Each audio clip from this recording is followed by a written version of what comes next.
So Neville Goddard has the idea of returning to your end. But what's that really mean, right?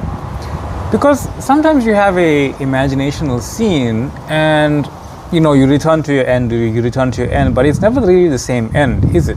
And also, you experience other variations of that same story, that same experience. Why is that?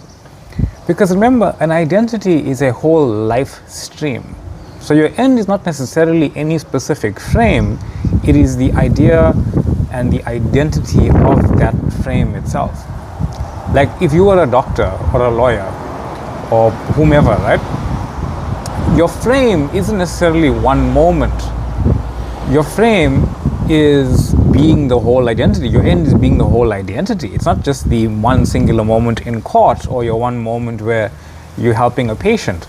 It's the being that you are desiring to be, the version of yourself that you are desiring to be. That's what you are here to do, right? You are reality. But as reality, you have the entirety of reality within you, but you are experiencing it from a certain point of view. So you are actually here to only experience your personalized point of view. So that is what you are always manifesting.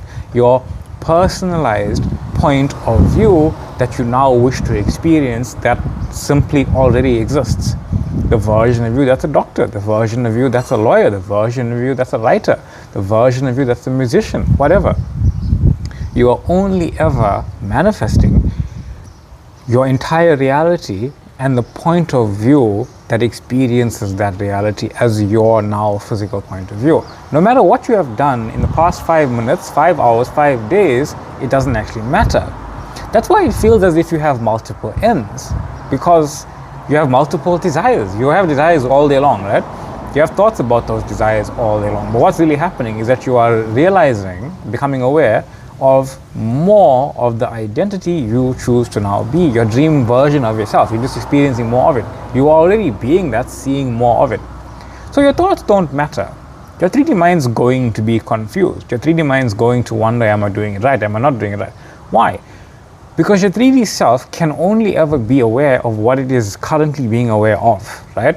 Just like how a radio can't play you what it was playing 5 minutes ago, and can't play you what it will play you in the next 5 minutes. It can only really play you what's happening in that specific moment.